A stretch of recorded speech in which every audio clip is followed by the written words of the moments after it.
afternoon, and thank you so much for being here. This is the first of the... Eguerdion, hau da lehenengo elkarrizketa, mesedez kendu musika. Aurten, zinemaz hitz egingo dugu, sentitzen dugu, baina ez dut entzuten musikarekin.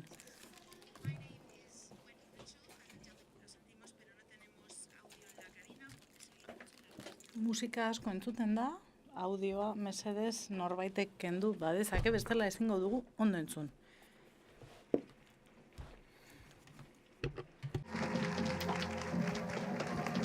Hello everyone. Welcome. Hello. And as you probably have noticed, you have not seen their film yet, Urchin. Oraindikan ez duzue beraien filma ikusi, ze gaur jarriko dute, gaur 7:00. Espero dut sarrerak izatea. Ez dugu esperientzia izorratu nahi, ez? Ez dugu filmaz hitz egingo du zuen karrere, zuen ibilbide, ez nola ezagutu zenuten elkar, ekoiztetxearen barruan.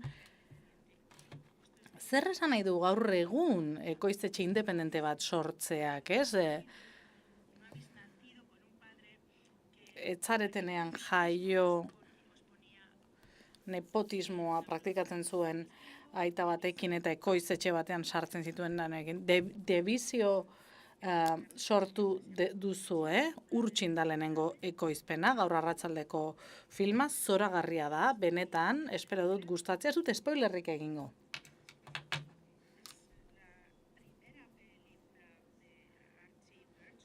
Archie Perchen lehenengo filma da ekoizle gisa eta Harry Dickinsonena zuzendari gisa.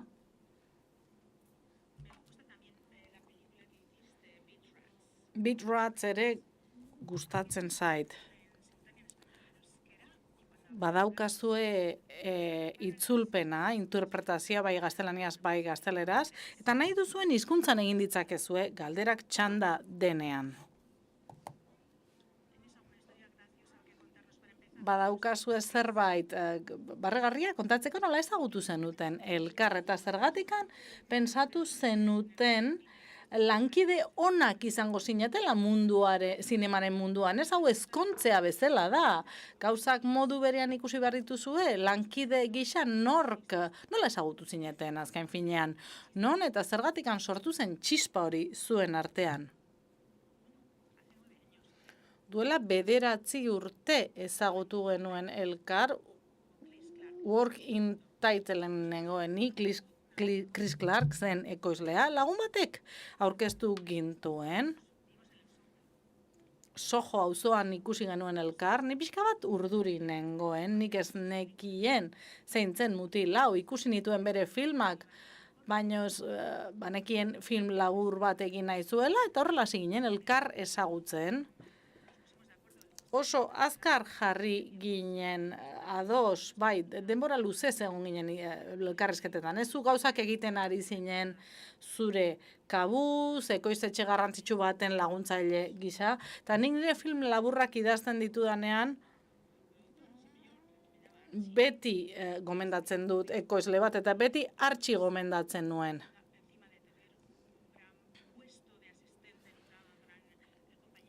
Ez nekien nola egiten zenuen lan, zure lan postu potolori izateaz gain nola ekoizten zenituen gauzak. Egia esan bere lanak asko unkitu ninduen edo impresionatu ninduen.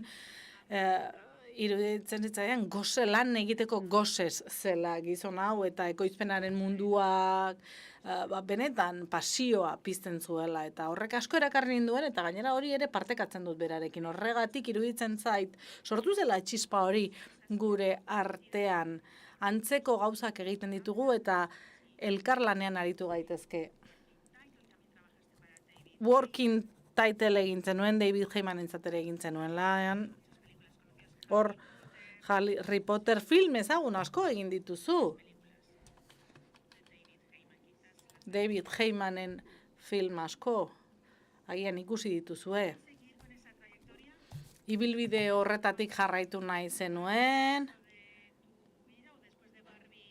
Barbie bezala lan egin nahi zenuen betirako, edo Barbie eta gero Urtsin egin duzu?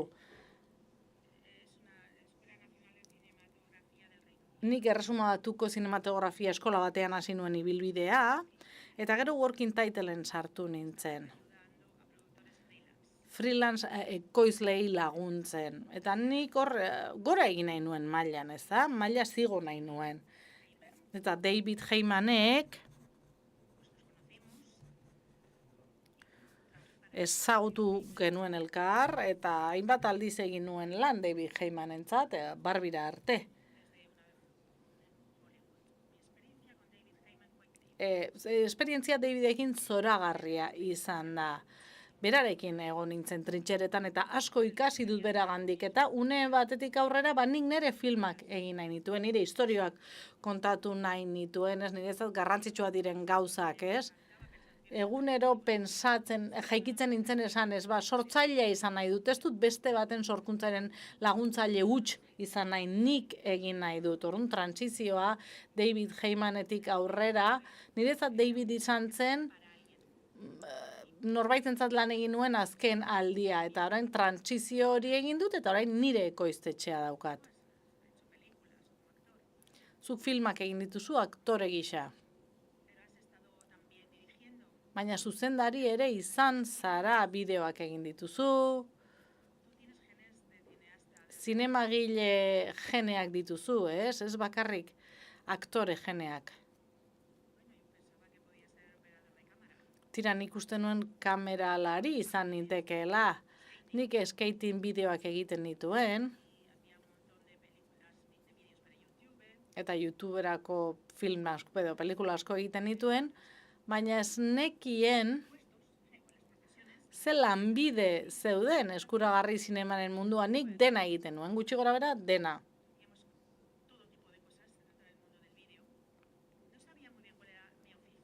Ez nekien oso ondo zein zen nire lanbidea, zer den posible.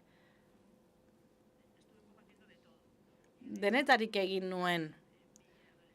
Eta nerabe nintzela, iritsi nintzen adin batera, bai, 13-14 urtetik aurrera, gauza nahiko dramatikoak egiten genituen, ez? Nahiago dute ez erakutsi. Baina ni hori da, nerabe nintzela, nahiko dramatikoa nintzen. Aukera izan nuen interpretazioaren munduan sartzeko, aurrera xeago, baina ni antzerkian nengoen jada, audizioak egiten, castingak egiten. Hori proposatu zidaten, eta kameralariari nintzen, gidoiak egiten, film laburrak egiten ari nintzen, bideo musikalak, dokumentalak, hori unibertsitatetik ateratzerakoan, eta aldi berean castingak egiten nituen, audizioak, Beach Rats egin nuen, 2010 inguruan, eta antzesten jarraitu nahi nuen, baina bideoak egiten ere jarraitu nuen. Eta 21-22 urte egin nituenean erabaki nuen film laburrak egiten hasi behar genuela.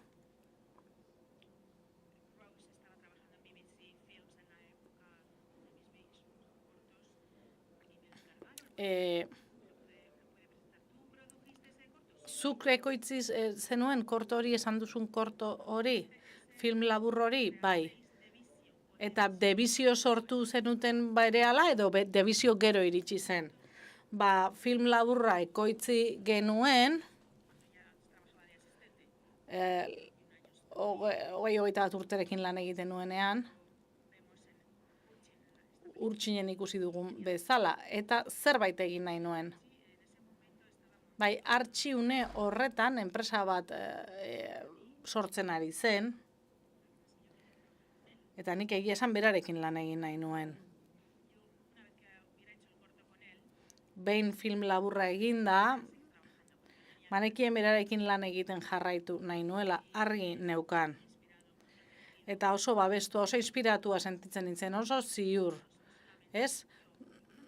Nola jarraitu dezakegu elkarrekin? Ez ni bakarrik, beste pertsona batzuekin ere bai, ez dut bakarrik egon nahi. Eta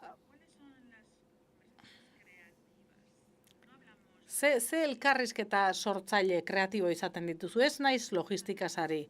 Ze elkarrizketa izaten duzue, xertzen zarete, edaten duzue, eta filmak ikusten dituzue, edo zer egiten duzue? Ze mugarri dituzue, nola erabakitzen duzue film bat egitea?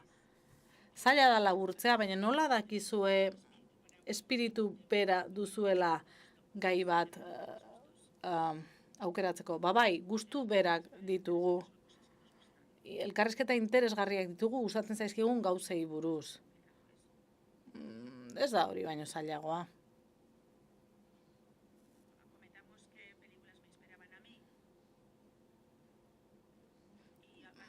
Komentatzen dugu, ze filmek inspiratzen gaituzten, eta egia esan oso antzeko gustuak ditugu. Gure gustatzen zaizkigun gauzak oso antzekoa dira, ez da hori baino zailagoa.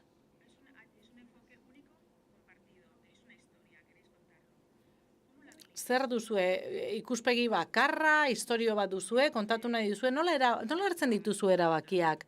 Nola erabakitzen duzue ze lantalde kontratatu? Adibidez, Urtsin filmarekin iragarki bat jarri zenuten, esan zenuten Urtsin grabatzen ari gara, eta Frank Dillane egongo da protagonista. Ez zenuten horrela iragarri, ez da? Etorki zenuen horrela jarraitu nahi duzue? Jarraitzen edo ze ikuspegi zen foke duzue? Nola kontratatzen dituzue profesionalak, norekin lan egingo duzuen aktoreak, nola planteatu zenuten? Eta etorkizunari begira nola egin nahi duzue? Zure lehenengo puntura itzulita taldearen ekipora, proiektu guztiak oso desberdina dira elkarren artean. Eskala desberdina dira. Ditugu zinebagile hasi berriak, gero sendoagoak, proiektuak oso desberdinak dira. Proiektu bakarra berezia da, eta enfoke bat dugu proiektu bakoitzarentzat. Baina alde sortzaileari dagokionez, ahalik eta ondoen lan egin nahi dugu gogoa duen jendearekin. Eta nolabaiteko familiaritatea duena, ez? Proiektuaren barruan, ez? Partekatutako leku bat lortu nahi dugu. Familia izatea nahi dugu, ez? Errodajean ala sentitu gara eta horixe nahi genuen. Taldea ondo sentitzea. Bakoitzak bere potentzial guztia, ez, garatzea, eta Urtsin horren adibide da. Bakoitzak onena ematea.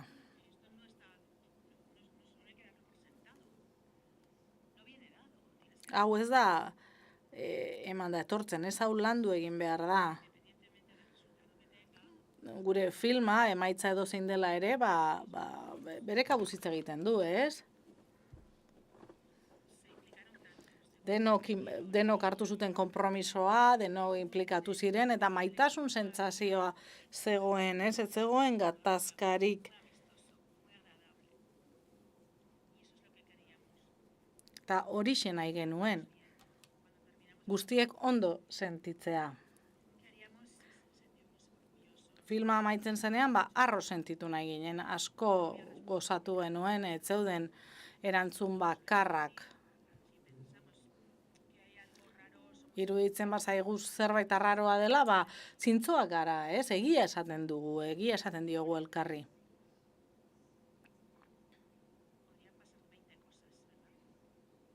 Eta orain, 11 gauza gertatu daitezke, ez? Gauza asko gertatzen dira.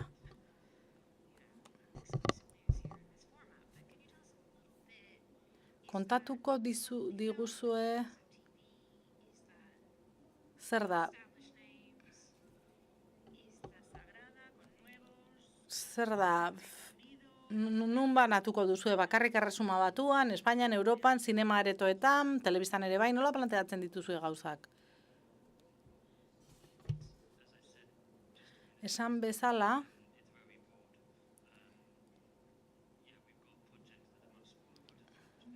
dauzkagu proiektu txikiak, dauzkagu proiektu handiagoak, nasketa bat da, ez?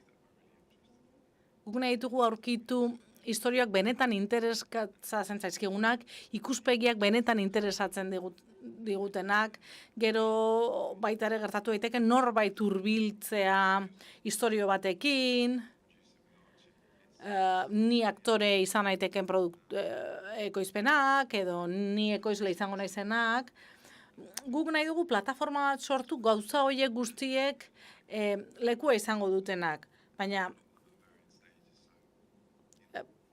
proiektu asko dauzkagu hor, baina oso hasierako estadio batean, ez da? 20 proiektu agian ditugu esku artean, ez? Agian eromena irudituko zaizue, baina ez. Ez, 20 ez da erokeria, ez?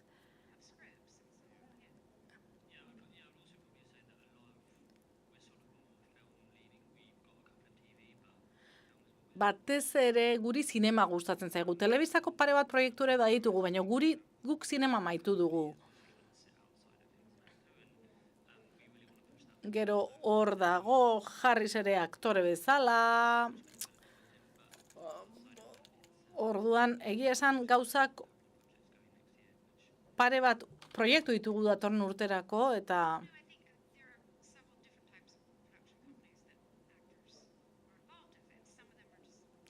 hainbat ekoiztetxe daude, eta ez hor aktoreak daudenean, eta askotan arrokeria izaten da, ez? Aktore horiek, ekoizle diren aktore horiek nahi izaten dutena da, beraiek protagonista izan. Badakit ez dela kasua.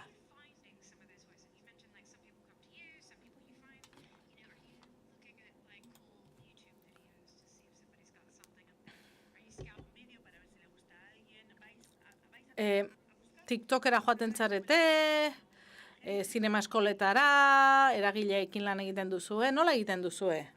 Gu leku guztietara joaten gara. Jendea ikusten dugu, agenteak ikusten ditugu, gauzak ikusten ditugu zinema jaialdietan, oso garrantzitsua da elkarrizketak izatea. Film hau izugarri maite dut, edo hurbildu naiteke proiektu honetara. Gure lagun batek asko irakurtzen du, asko xurgatzen du, eduki asko xurgatzen du, emakumea da. Eta beti dago egunean, ez? Badaki zer egiten den film laburrei dagokienez.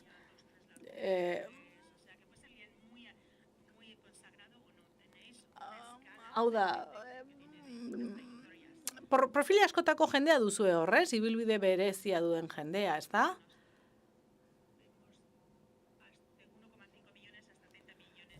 1,5 milioietik 30 milioietara horiek dira gure aurrekontuak, ez? Oso anitza da dena.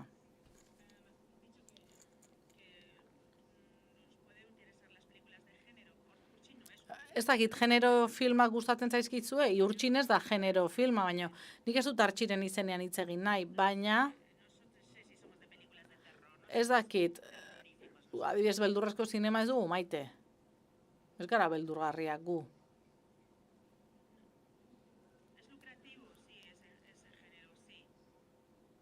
Bai, genero horrek dirua ematen du. Beldurrezko zinema filmon bat agertuko balitz eta interesatuko balitzaigu, bai, baina ez gara ari horren bila. Baina ze gertatzen da Del Toro etortzen bada eta fantasiazko filmat egin nahi badu, bai, etor dadila. Eta zer egiten duzue desberdina? Erresuma batuan gertatu daiteke, eta ginean Espainian ere bai badago belaunaldi berri bat, hor sortzen ari direnak. Ez, aurrekoekiko ez dutenik zer ikusirik.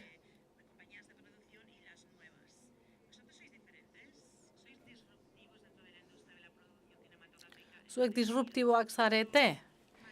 Hausleak zarete edo tipikoagoak zarete?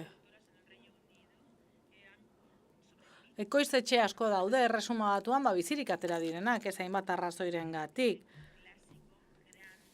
Zinema klasikoa dutelako, handia, industriaren oinarria izan dena, ez? Working Title adibidez, Hey Days. Eta errespetu handia dugu, ekoiztetxe handi eta historikoiengatik gu gazteak gara. Baina gu ere bakanak gara gure modura. Eta gu bio gara eta oso personala da gure ikuspegia.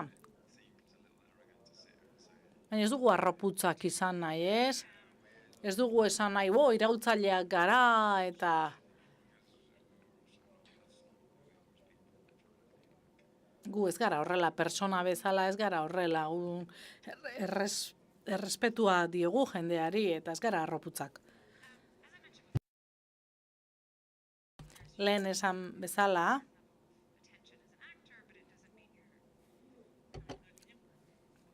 zu aktore bezala baduzu izen bat hor zinemaren munduan. Ez aberatsa zarelako eta mansioa dituzulako. Zaila da aktore gisa horrelako abentura batean sartzea, ez? Ez zenuen inoiz ekoiztetxerik izan. Zaila da. Jendeak aukera bat eman nahi dizu, edo borrokatu egin behar duzue dirua lortzeko. Nola lortzen duzue dirua? Nik nire nengoen ekoiztetxetik alde egitea erabaki nuenean, banekien arriskua handia zela. Ez dago babes handirik, ez dago laguntza handirik, ekoizle askok nahi dute laguntza, baina ez dute izaten, ez da egoten diru asko.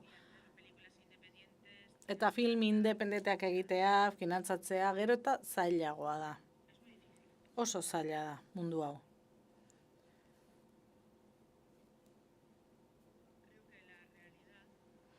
Iruditzen zaite realitatea. Nik badakit Artxik, ekoiztetxetik joan eta gero, zerbait desberdina egin nahi zuela. Nik ez du zure ibilbidea hitz egingo, baina berarentzat oso zaila izan zen.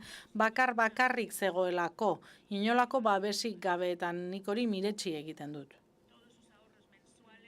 Bere aurrezki guztiak hor sartu zituen, ez? Abentura horretan oso bakartia da lana. Baina alde finantzarioarekin sortzea izan genuen. Tricky Not etxeak finantzatu zuen Urtsin. Asteazkenean norbait izango da Tricky Notetik hemen Tabakaleran. Bai, sortedun izan gara, baino atzean lan handia dago, lan gogorra gainera. 2 aldiz gogorrago lan egin behar duzu dirua itzul dadin. Itzuli ahal izateko, ez da filmak dirua irabazteko. Ez, ikusi behar duzu zenbat diru egiten duen filmak, diru hori ez da zuretzat itzuli egin behar duzu.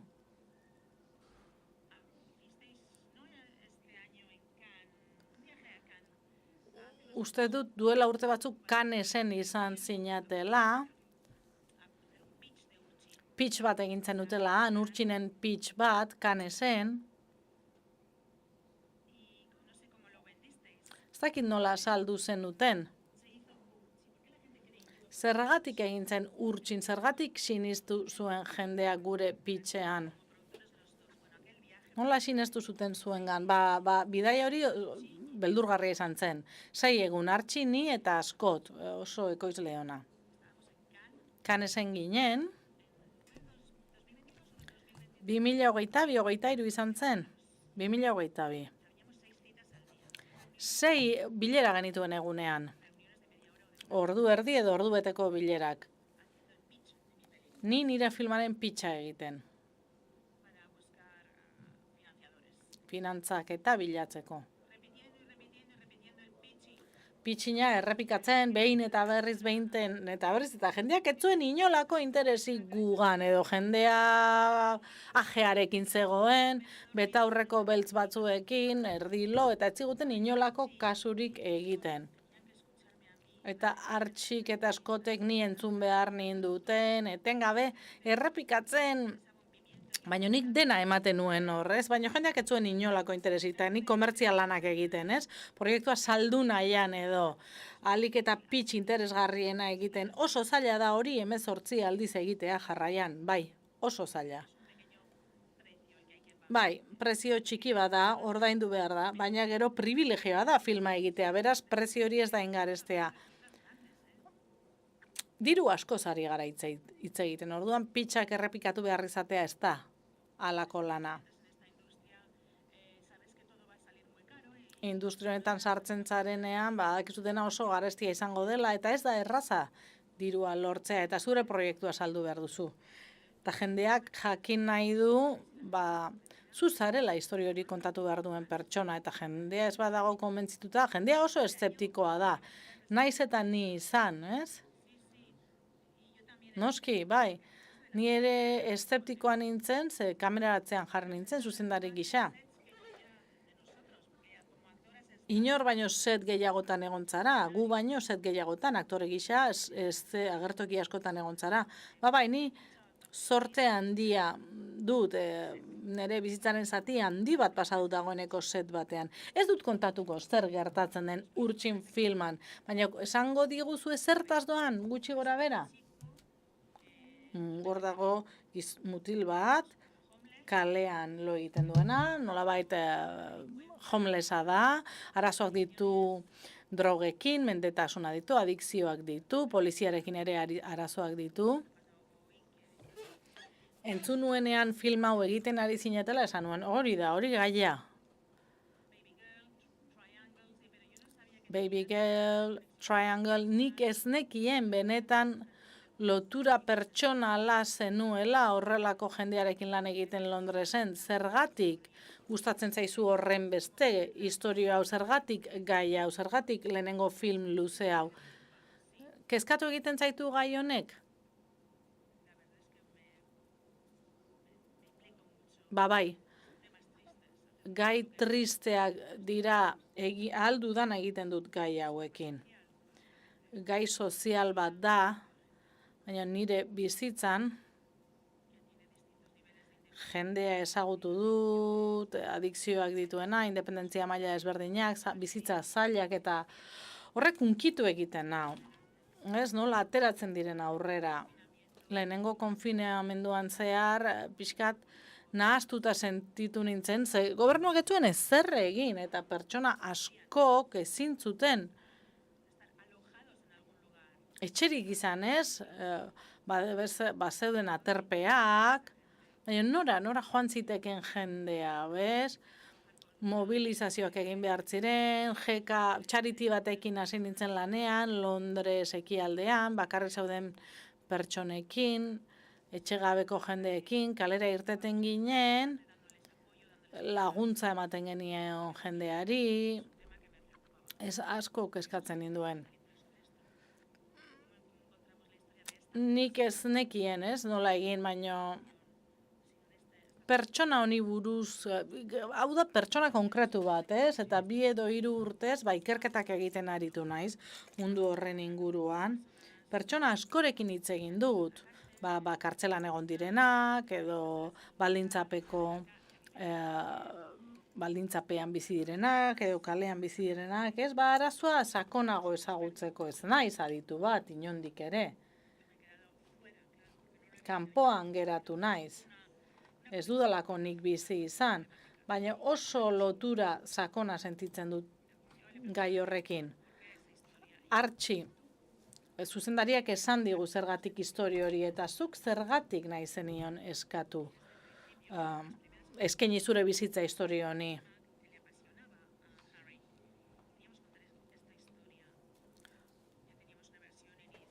Bagenuen gidoiaren hasierako bertsio bat, 2 bizitzari buruzkoa.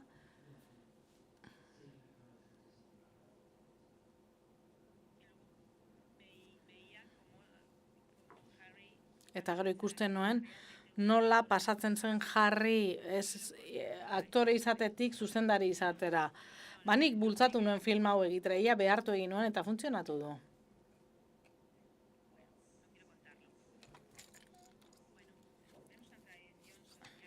Horri ikusten dugu, nolabaiteko tradizio soziala erresuma batuan, filmekin. Inglaterran sortu zen errealismo soziala, baina badago beste zeo zer. Oso zaila da jendeari azaltzea, film, ez dela drama, Ingalaterrako drama tipikoa, ez?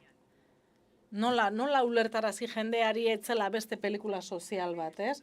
Jendea konbentzitu egin behar genuen batez ere, hasieran lehenengo faseetan, funtsak bilatzeko, ez da? Oso zaila zen azaltzea modu abstraktoagoan, ez dela bakarrik film sozial bat, jendeari hasiera gustatzen zitzaion, formatu tradizionala da, ikusi dugu errealismo sozialeko film asko Inglaterra, baina hau desberdina da. Nire ustez filmaren beharrezko alderdi bat da. Ikusten duzuenean ulertuko duzue. Beti errespetatzen dugu forma, baina badago beste zerbait.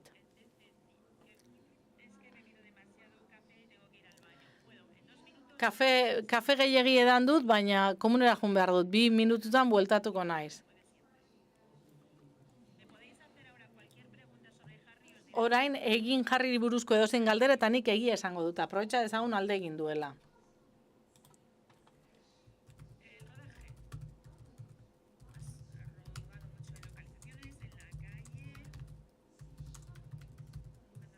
Asko errodatu duzu kalean, eta pelikula ikusten duzuenean ikusiko duzue jatetxe bat dagoela, eta hor egiten dutena lana protagonisteek, Harryk hor lan egin zuen.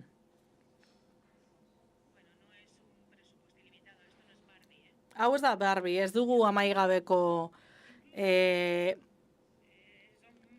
aurrekontu bat, ez da? Nola planifikatu zenuen errodajearen logistika? Ez dakit estrak zenituen edo kaleko jendea. Nola planifikatu zenuen errodajea? Zer ikasi duzu? Prestaketa lan handia egin behar izan genuen. Filma oso diru gutxirekin egin genuen, $3 milioi. 38 lokalizazio, 28 egunetan. Oso errodaje gogorra izan zen, gau askotan lan egin behar izan genuen.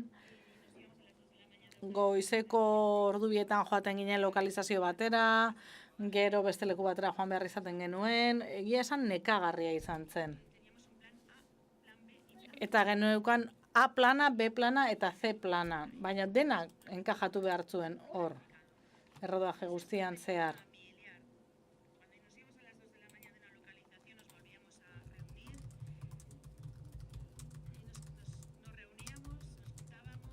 Biltzen ginen, eta irtenbide honena bilatzen genuen, arazo batentzat.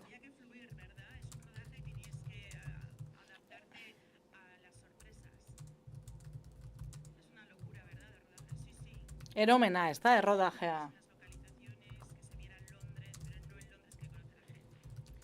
Nahi genuen Londres ikustea, baina ez jendeak ezagutzen duen Londres, baizik eta Londres desberdin bat, ez? Hotela aurkitu zenuenean, deitu zenidan eta esan zenidan, bai, badakin nun errodatuko dugu. Nik lan egin nuen hotel horretan, baina ja, dagoeneko etzen hotel bat.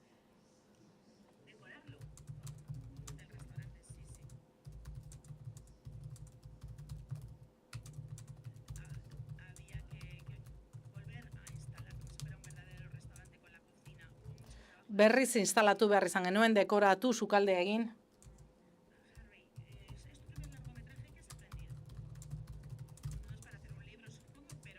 Zer ikasi duzu? Asko ikasi duzu? Orain, badakit film laburrekin asko ikasi zenuela, baina orain gehiago ikasi duzu, luze bat egin duzulako? Ulertzen dut zen nolako lidergoek izan behar den film bat zuzentzen duzunean, adibidez. Zinema da lankidetza lana, ez? Talde bat dago, baina zuk zuzendari bezala zuk hartzen dituzu erabakiak, zuk hartu behar dituzu erabakiak, zuk izan behar duzu proiektuaren liderra, norbaitek esan behar du bai edo ez. Dena da elkarrizketa bat, ados, baina zu ez bazaude ados zerbaitekin, ezin duzu inor traizionatu. Zure desioa jarraitu behar duzu, ez duzu kontraesanean erori behar, zintzoa izan behar duzu. ideiak pertsonalak dira, baina pertsona talde bat dagoenean eta aukerak ematen dizkizuenean, zaila egiten da ez esatea. Aktoreekin ere zail izaten da, ez kostatu egin zait lan hori egitea, zen nik ez nekien hori nire buruz, nire, ez? Baina beste aldean zaudenean, zuzendaria zuzarenean, rola aldatu egiten da, ez? Zuzendari izatea oso desberdina da, eta pertsonaia asko dago, pertsonaia ikaragarri, 11 pertsonaia daude hor. Eta egunero genuen norbait berria, energia berri batekin, eta askorekin tratatu behar nuen, eta hori ikasi dut.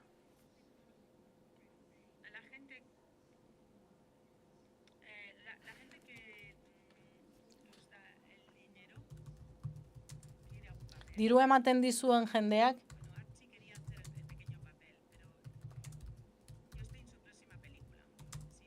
ni bere hurrengo filmean nago.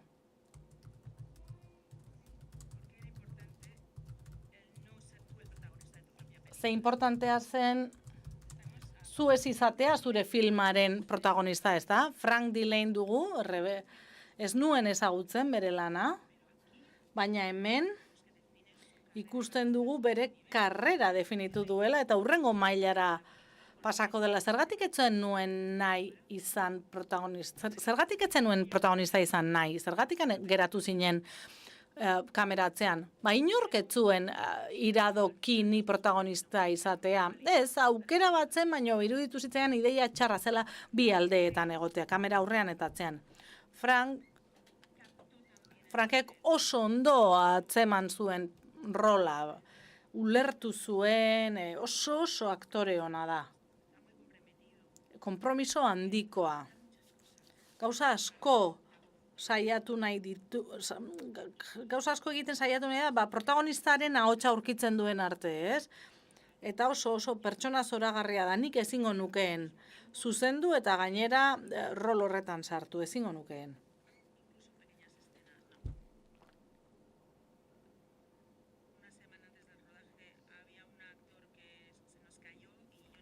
Aktore bat azkenean kale egin zuen, utxe egin zuen, eta pentsatu nuen, ezingo dut inore karri horlako denbora gutxirekin. Beraz, aktore bat falta zitzaigun, eta zaila izaten da, ez improvisatzea eta proiektuan ezagutu gabe sartzea. Horregatik, ze ulertu behar da, komunitate bat ginen. Eta Frankek esan zuen, nahiago zuela zu izatea bigarren mailako aktore hori, ez? Oso ondo ezagutzen zainituelako rolak, bai, eszenak ensaiatzen ari ginen, gidoiak irakurtzen genituen, ensaiatzen genuen, eta... Baina zaila izan zen, nik ez nukeen berriz egingo. Ze une batzuetan ni bi lekutan nengoen aktore gisa, eta gero esaten zertzegoen gaizki, zer ari da egiten pertsona hor, ni ez nagoenean kameratzean, ni ezin naiz egon dena ikusten aldi berean, gauza batean zentratu behar zara, zuzendari lanetan zentratu behar zara. Benetan miresten dut hori egiten duen jendea, Cassavetes, Bradley Cooper, aktore dira eta zuzendari. Bai, harrigarria da, baina ez. Zeintzu dira zure erreferentziak, zu zinema zale amorratua zara? The Criterion Closet ikusi behar duzu, asko ikusten da zenbat dakizun zinemaz, ez da? Asko zabaltzen dituzu zinemaren mugak, ez da? Ze referentzia dituzu?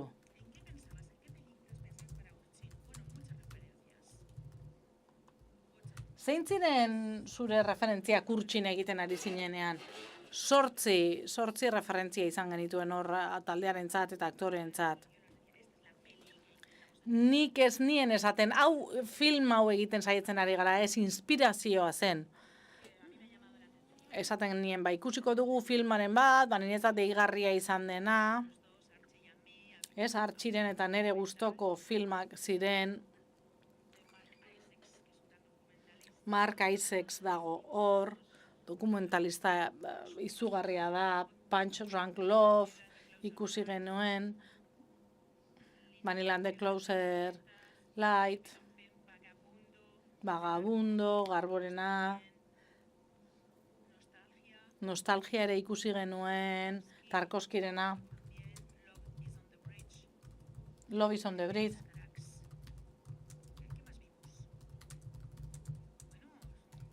Zer gehiago ikusi genuen?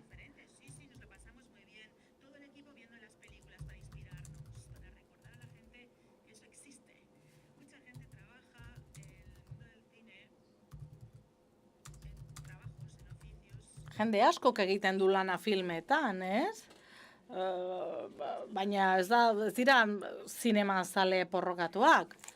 Beraien mikrokosmosean daude, baina nik gogorarazi nahi nion talde guztiari film horiek izango zirela gure inspirazio iturriak.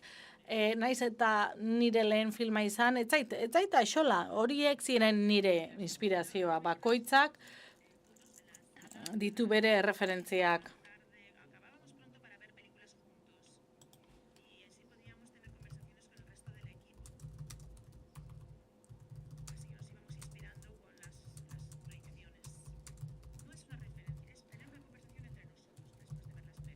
Gero elkarriketak genituen gure artean filmak ikusi eta gero, ez dakit. Zer pentsatzen duzue urtxinetaz? Urtxinek irudikatzen du debiziok egiten jarraitu nahi duen lan mota? Iruditzen zait, lehenengo film oso interesgarria dela debiziorentzat, erakusten dugu ze ambizio daukagun etorkizunera begira, ausartak garela, arriskuak hartzen ditugula, uste dut hasteko abiapuntu zoragarria dela debiziorentzat, hori bai. Eta ezin dizuet gehiago kontatu. Lehenengo trampolin zoragarria da gure etorkizuneko ekoizle lanarentzat. Lan gogorra ere bai, ez? Dena eman dugu film honetan. Pertsonalki, finantzarioki. Ezin duzu erdizka egin nahi baduzu, topera egin behar duzu.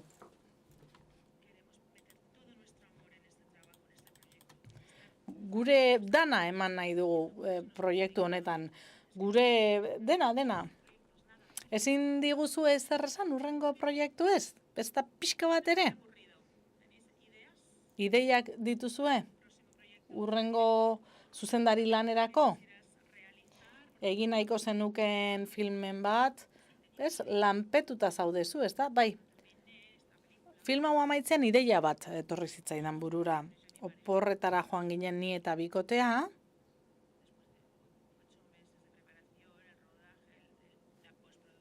Postprodukzioa eta gero, lan guztiaren ondoren oporretara joan ginen bikotea eta ni eta esaten zidan. Deskonektatu ez zaude lanean. Baina ni idazten hasi nintzen eta harrapatu egin ninduen. Eta nik ideiak nituen eta berak esaten zidan. Ez, utzi lana. Baina filma amaitu nuenean ezin nuen saiestu. Ez nuen deskonektatzen. Eta orain gidoi bat daukat. Ez dakit egingo dugun edo ez dakit nola bilakatuko den. Esaten duzu ezin zenuela deskonektatu. Nik uste nuen baietz bigarren egunean deskonektatuko nuela eta ezin nuen. Ideia asko neuzkan. Ez, nire bizitzan ideia pila bat izan dut. Baina ez argiak. Eta ideia batek harrapatzen zaituenean, idatzi egin behar duzu, ezin zara geratu. Sorkuntza eremu horretan zaude eta ezin zara geratu. Eta zu deskonektatu nahi duzu, baina zure buruak ez dizu uzten. Oso gogorra da. Ze buruak ideiak bidaltzen dizkit eta lana jartzen dizkit etengabe. Eta benetan daukat gogoa berriz hasteko, berriz egon nahi dut agertoki batean eta berriz errodatu set batean.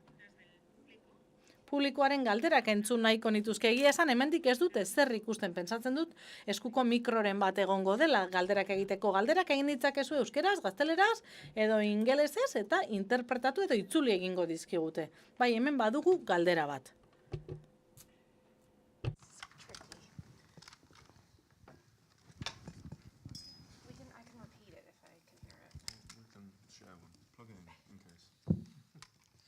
Sí, buenos días. Muchísimas gracias por... Egunon, eskerrik asko etortzeagatik, hasteko.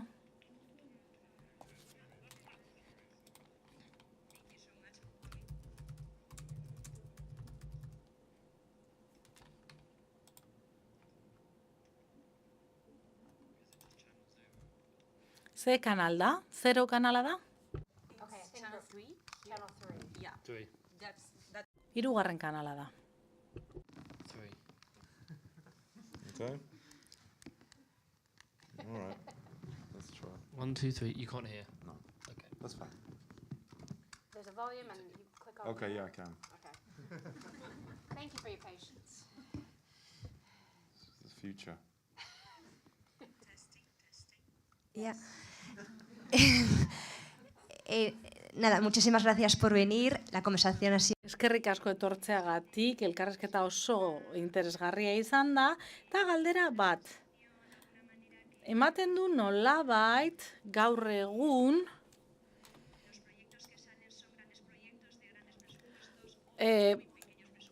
proiektuak direla edo oso handiak edo oso txikiak, ez? Lehenengo autoreenak, opera primak, ez? Jaialdietan ateratzen direnak, edo tabakalera bezalako lekuetan.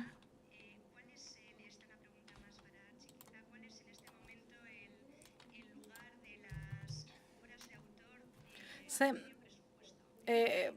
gaur egun aurrekontu ertaina edo duten filmek badute leku bat industrian, erraza da edo posible da aurrekontu horiek lortzea?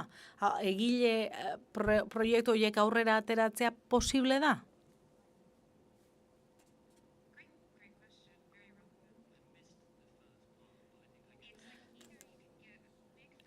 Lehenengo zatia faltatzait.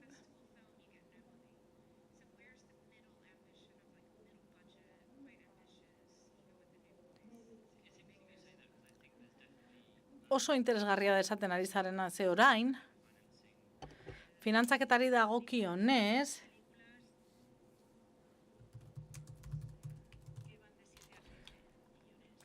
ez 7 milioitik 15 milioira dijoazko aurrekontua duten filmentzako lekua da orain, ez? Ari gara saiatzen hortan egotea aurrekontu horre oso zaila da dirua lortzea, oso zaila da. Gero eta film txiki gehiago ikusten ditugu, arrazoi duzu, ze arriskua oso handia da. Bitarteko edo tarteko proiektu horiek pixka bat ahaztuta daude gaur egun. Zaila da aurrera eramatea, baina arrazoi duzu badaude proiektu potoloak oso handiak, diru asko dago estudioen filmentzat, eta ez dago ia babesikia laguntzarik tarteko lanentzat, ez? Oso diru gutxi dago bitarteko eremu horretan dauden filmentzat. Nik uste gero eta gehiago ikusiko ditugula bitarteko aurrekontua duten hoiek. Zentzu horretan mugitzen dira. Beraie finantzatzaileek nahiago dute 7-9 milioiko lanak egitea. Ez? Arrisku gutxiago dagoela. Hor aldaketa bat egon behar da. Nik nahiko nuke aldaketa bat egotea. Zuen hurrengo filmaren aurrekontua zer dira? 20 milioi? Artxi ez dago nirekin ados, baina ez dakit ez den hobe proiektu handiago bat egitea. Zure historioaren mailaren araberakoa da, ez? Nola egin errentagarri diru hori, ikus dadila, ondo erabiltzea diru hori, ez? Ze oso zaila izaten da lortzea. Nik uste du lehen film honekin sortea izan dugula, ze asko egin dugu oso aurrekontu txikiarekin. Ez dugu aurrekontu handiago baten bila joan nahi zabaltzeko baizik eta. Ez dakit norbaitek gehiago nahi du parte hartu, galdetu?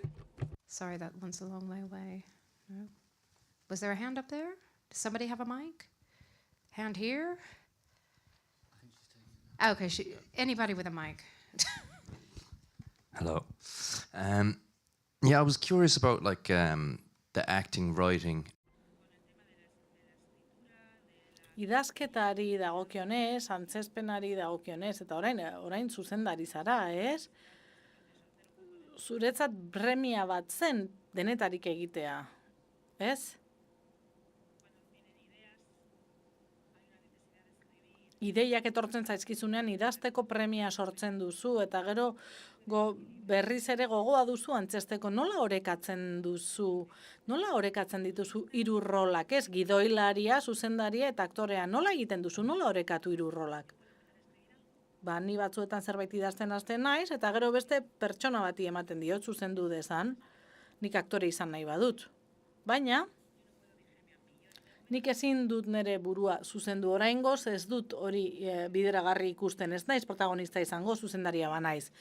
Uste dut oso nortasun berezia izan behar dela, nire burmuina ez da erdibitzeko gai.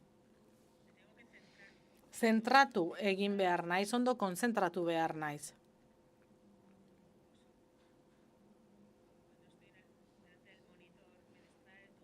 Eta hor, pantailaren aurrean nagoenean denak distraitzen nago, ez asko zentratu behar naiz.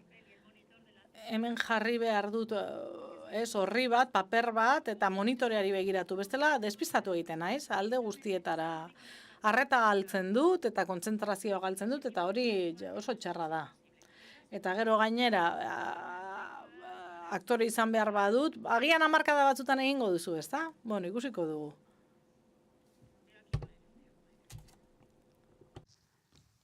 Sorry, Mike Runner. You're getting good exercise today, Tabacalera. Hi, Wendy. Harris was talking to you at one of the baby girl parties in Los Angeles. Los Angelesen nengoen Baby Girl filmeko pertsona batekin hitz egiten, tare nintzen pentsatzen Nicole Kidman ekoizlea zela, eta zuk Margot Robbirekin egin duzula lan. Beraiekin zaudenean, bere haien ekoiztetxeak dituzte. Nicole Kidmanek esan zidan bere bulegoan bi pertsona bakarri daudela, ez? Eromena dirudi, erokeria. Ze gauza asko ekoizten ditu. Ze elkarrizketa dituzu beraiekin, ez? Ikusten duzunean ekoizle talentudunak direla, nola hitz egiten duzue? Bai, iaz beste ekoizle batzuk egon ziren, hitz egiten duzu beraiekin jakiteko nola egiten duten? Bai, izen potolo horiekin nik ez ditut elkarrizketa horiek izaten zetea, baina zetetik kanbo bai Margot Robbirekin, asko hitz egin genuen industriari buruz, ekoizpenaren munduari buruz,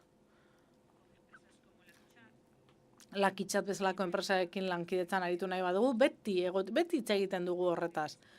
Baina beti izaten da setetik kanpo, beti egoera sozialetan, ez errodajean zehar.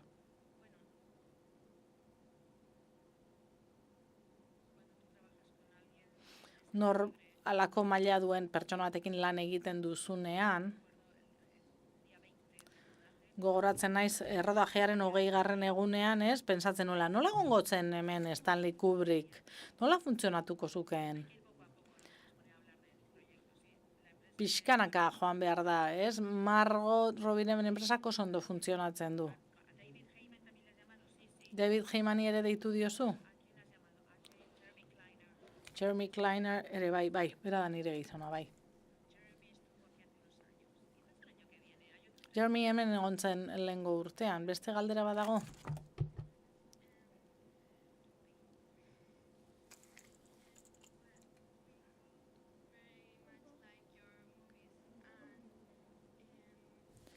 Izugarri maite ditugu zure filmak, eta nahiko genizuke galdetu nola hurbildu industria honetara, ze iruditzen zaigu sarritan, egin dezakegun gauza bakarra dela antzerki talde batean sartzea, baina aktore izan nahi duzu? Bai, agian, bai. Nola hurbildu gaitezkeen?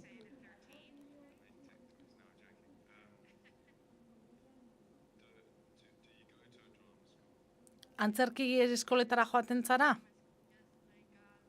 Ez ni antzerki klub batera joaten gara. 14 urte dituzue.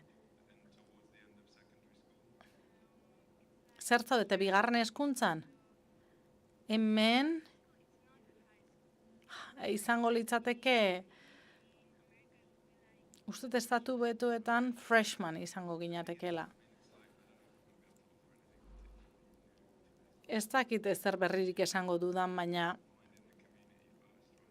nire kasuan lehenengo jendea bilatu nuen, ez? Interes berak zituen jendea. Eta behin jendea topatuta, ez duzu gehiago baimena eskatu behar, ez?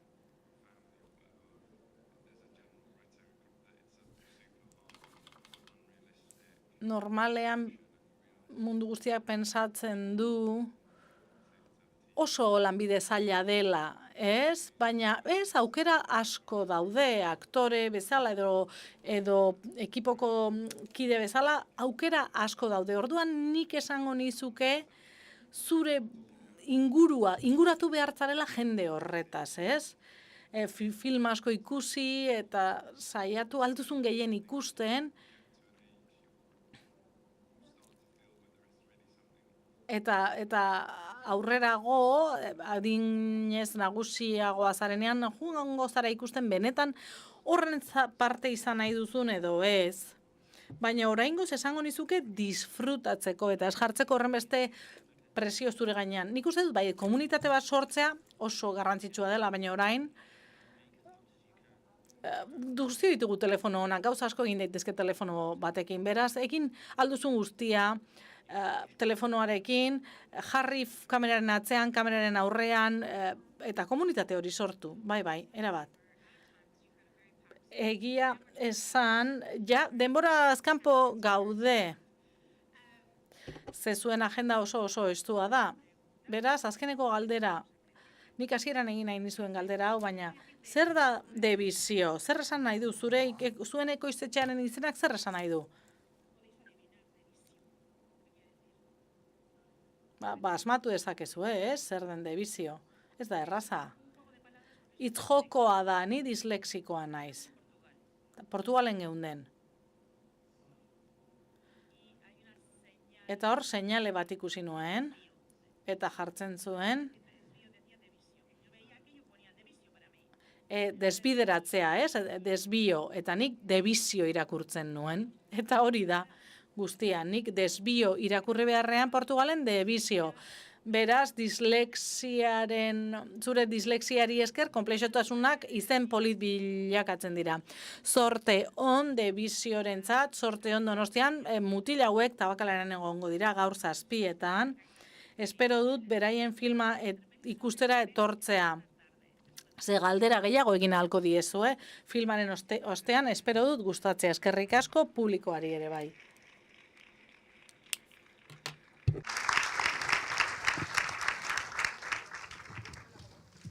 should probably run before you get selfie people.